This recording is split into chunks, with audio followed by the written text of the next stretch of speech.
University of New South Wales.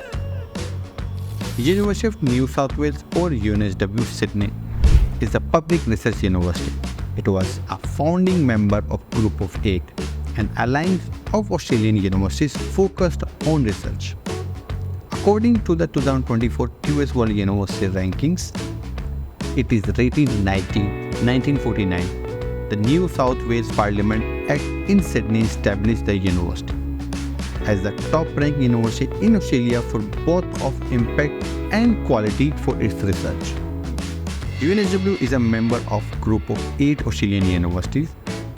In global research, UNSW has pioneered multidisciplinary research in essential areas, including inequality and climate change. The acceptance rate at this university is 60%. Discuss करते हैं जिसकी इनकी requirement के बारे में. Secondary school from Pakistan, India, Bangladesh, जो high school HSC, SSC वाला जो सिस्टम है, students are not acceptable by this university.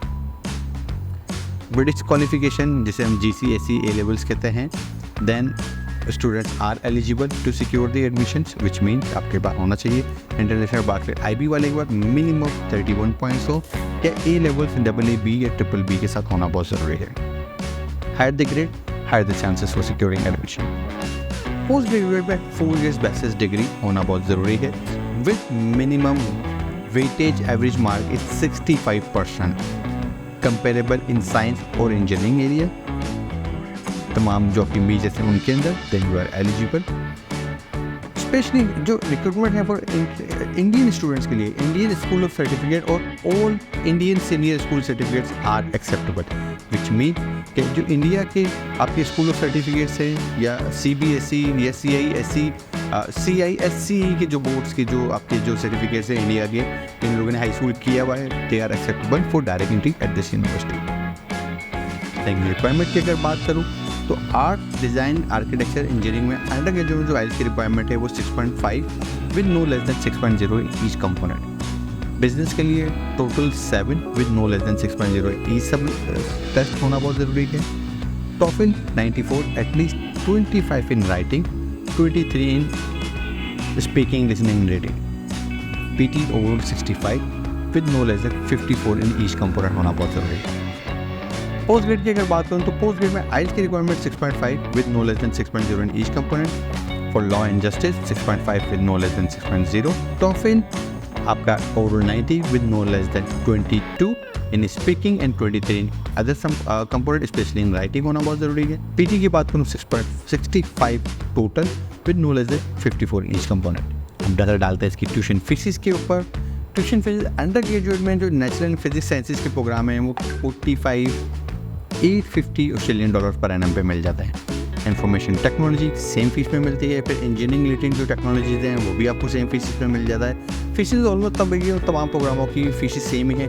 Environmental related studies भी आप पढ़ सकते हैं, हेल्थ साइंसेज पढ़ सकते हैं, एजुकेशन है, बिजनेस एंड मैनेजमेंट के प्रोग्राम ऑफर करती है यूनिवर्सिटी. कम्युनिटीज़ एंड लॉ के प्रोग्राम, क्रिएटिव आर्ट्स भी ऑफर करती है. Fee will remain the same 45,850 at undergraduate level. Study whatever you want to study, and they have the 10 different disciplines to choose program at undergraduate level. Post grade की अगर बात करूँ तो post grade में they offer Master of Civil Engineering 47,000 Australian dollar, Clinical Optometry 41,020 Australian dollar में मिलता है. Commerce 48,690 में मिलता है. कॉमर्स के सेम प्रोग्राम एक्सटेंशन के साथ फीस सेम आती है 48,680 के साथ आ रही है. Master of construction project management 31,900 Australian dollar में. Master of data science and decisions 47,240. Master of design 37,420. Master of design public relation and advertising का जो प्रोग्राम है 38,900 में ऑफर कर रही है university. Masters of development studies 36,730. Education same fees के साथ है 36,700. लीडरशिप, एजुकेशन लीडरशिप की अगर बात करें फीस सेम है. इलेक्ट्रिकल इंजीनियरिंग 47,700 में ऑफर होता है. मास्टर ऑफ इंजीनियरिंग के प्रोग्राम 47,740 में मिल जाते हैं, जिसमें इंजीनियरिंग रिन्यूएबल इंजीनियरिंग की अगर बात करें तो 47,470 में ही ऑफर हो रहा है. ग्लोबल हेल्थ या पब्लिक हेल्थ सिस्टम कह लें 47,500 में है. Health leadership and management same fees में ऑफर हो जाता है. इंटरनेशनल बिजनेस की बात करूँ तो 48,675 है. लॉ 44,085 है, मटीरियल टेक्नोलॉजी 45,100 में है और माइनिंग इंजीनियरिंग 47,740 ऑस्ट्रेलियन डॉलर्स में मिलते हैं एट पोस्ट ग्रेड लेवल। ये तो थी इनकी ट्यूशन फीसेस तमाम under grade and post grade के लिए। अब बात करते हैं टर्म्स एंड एप्लीकेशन गाइडलाइंस की। टर्म 1 नवंबर 30, टर्म 2 2 मार्च 31, सॉरी टर्म 2 जो है वो मार्च 31 इसकी डेडलाइन है। टर्म 3 की जो डेडलाइन है वो जुलाई 31 है। Application fees 125 Australian dollar, non refundable on each application, will be charge at the time of application. इन सब के बाद अब जानते हैं इसकी स्कॉलरशिप के बारे में जिसका आप वेट कर रहे थे। They do offer international student award for international student, they give direct 15% contribution on the tuition fees. तो आपकी अंडर ग्रेजुएट पोस्ट ग्रेजुएट दोनों के लिए इंटरनेशनल स्टूडेंट अवार्ड है। As soon as you meet the criteria, academic criteria अगर आप meet कर लेते हैं तो आपको 50% डायरेक्ट कंट्रीब्यूशन टोटल फीस पे मिल जाता है। लेकिन इसके लिए आपको 500 वोट का ऐसे भेजना होता है विद रिकमेंडेड प्रोग्राम के साथ के GY, और इसके लिए ऑनलाइन एप्लीकेशन भी आपको देनी होती है और न्यू एप्लीकेशन के साथ आपकी जाती है तो you will get the scholarship. As you can see on my screen मैंने इसका तमाम तरह एलिजिबल क्राइटेरिया मेंशन कर दिया है। How international student can avail, जब मेरी वेबसाइट studyabroadupdates.com उसको विजिट करें तो वहाँ भी आपकी डिटेल मिल जाएंगी। सेकेंड जो स्कॉलरशिप है they call international scientia course book scholarship. इसका जो अवार्ड वैल्यू है वो अराउंड आप कह लें कि 20,000 ऑस्ट्रेलियन डॉलर तक का जो है वो एनुअली पेड होता है।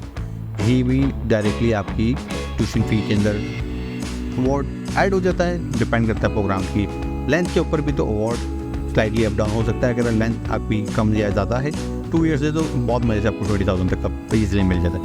एलिजिबल क्राइटेरिया आप मेरी स्क्रीन पर देख रहे होंगे। मार्च 31 टर्म 2 के लिए है, उससे पहले आपको अप्लाई करना होता है इस अवार्ड के लिए। तमाम रिक्वायरमेंट्स आपने मीट करनी होती हैं। For more details about the selection criteria, visit my website studyabroadupdates.com.